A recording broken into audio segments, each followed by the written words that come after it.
طيب احنا اول حاجه هنتكلم على تعريف العماره التفاعليه بسرعه كده. هي العماره التفاعليه ببساطه شديده ان عناصر البيت انها بتتفاعل مع طلبات ونشاطات الانسانيه للي عايش جوه البيت. ده ببساطه شديده جدا. يعني احنا كعماره لازم اي عنصر في البيت بيدي اضافه للي عايش جوه، زي مثلا ان او من اهم طلبات اي حد عايش جوه نعيش في مناخ كويس.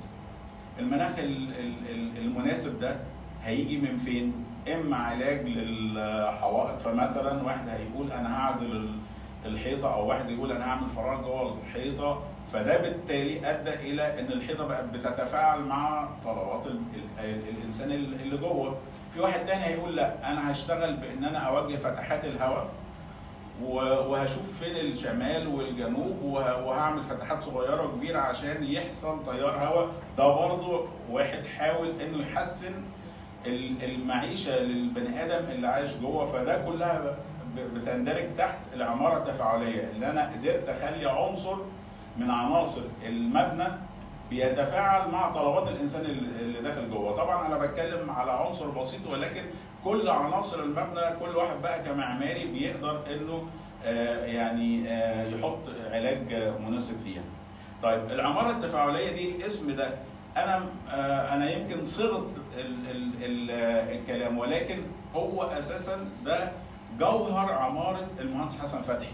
يعني العماره التفاعليه ده هو الجوهر بتاع عماره المهندس حسن فتحي، اللي هو كان التوجه بتاعه اساسا هو توجه انساني. يعني المهندس حسن فتحي كل التوجه بتاعه كان الانسانيه في اي حاجه، فبالتالي لما بيتجه الى العماره فهو بيعمل عماره انسانيه.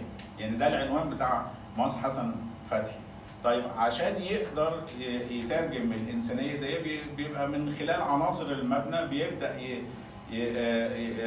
يطوعها عشان يوصل لاقصى درجات الراحه للبني ادم اللي جوه. فالعماره التفاعليه انا مش انا اللي ابتكرتها، ولكن انا صغت الاسم ده، وبالتالي اصبح مصدر العماره التفاعليه هو عماره المهندس حسن فتحي. المفهوم ان عماره المهندس حسن فتحي هي الطين والقبه والقبو والبتاع، دي كانت وسيله هو استخدمها في قرى ريفيه او في العماره بتاعته، لكن مش هو الجوهر. هو الجوهر في الاخر بتاعه هو الجوهر الانسان اللي قاعد جوه، اريحه ازاي اشوف طلباته.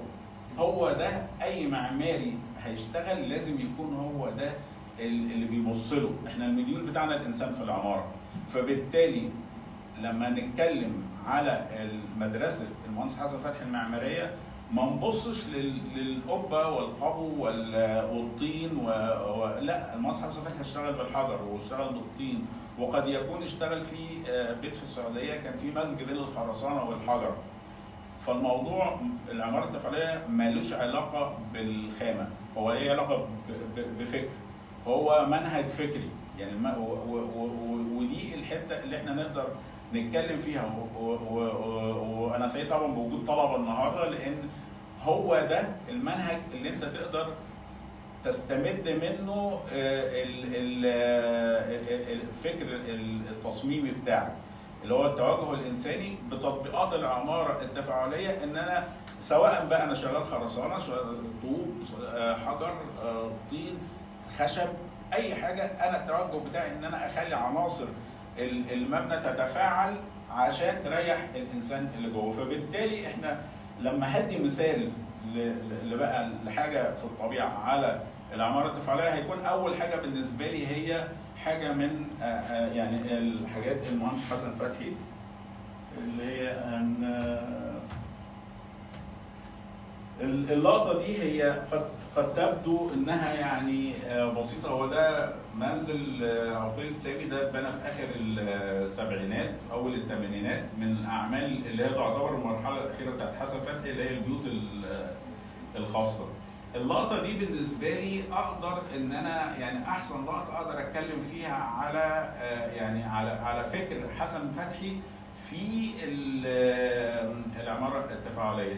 دي غرفه نوم رئيسيه بتاعه البيت. المهندس حسن فتحي عمل فيها فصل في اول حاجه في المناسيب ب6 درجات. فالنوم هنا وهو عمل بقى تحت دي معيشه، عمل فيها المقعد، ففصل مبدئيا منطقه النوم عن منطقه المعيشه، اللي هي مش هتيجي في دماغي. احنا دلوقتي لما بيبقى في ماستر بيدروم بندي مساحه ونبدا نفرش. هنا بقى هو كان كل يعني تفكيره في ان ازاي البني ادم اللي قاعد هنا هيحس ايه ويتعامل معاه بايه. لما هاجي هبص بقى على التكوين نفسه هلاقي الحيطه، انا عشان اقفش حيطه هنا صعب جدا، الحيطه طلع منها مقعد، المقعد فوقيه بشويه في درابزين اللي هو ايه يعتبر حاجز بين الفراغين، من نفس الحيطه طلع السلالم. هلاقي القرش بتاعي هنا وراه اللي قدام ده قرش اصغر منه، مشتركين في المركز مع فرق النسب، وبعدين الشباك بقى جوه ده نفس النسبه مع نفس المركز. لما هبص للتكوين ده انا بحس ان فيها يعني في مزوره موسيقى اتحطت هنا، في نوع من الهارموني، في دايناميك رهيب جدا في التكوين ده.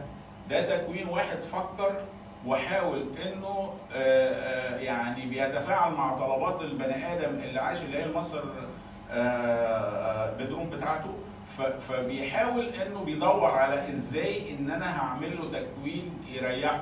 فلقينا في الاخر هذا التكوين اللي انا بقول هو تكوين يعني عبقري، لانه في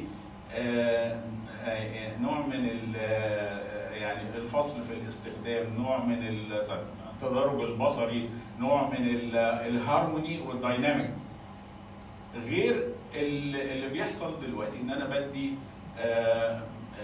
مساحه. فبالتالي انا بقول ده افضل ما يمكن ان انا اشرح عليه يعني ايه عماره تفاعليه. طبعا هنا انا ما بتكلمش بقى لا في قبه ولا في قبوات ولا في الحاجات دي، ولكن انا بتكلم في فكر. اللي فكر هنا كان هو تفكيره في الانسان اللي جوه، ولان يعني تعرف الاشياء بافضادها، فانا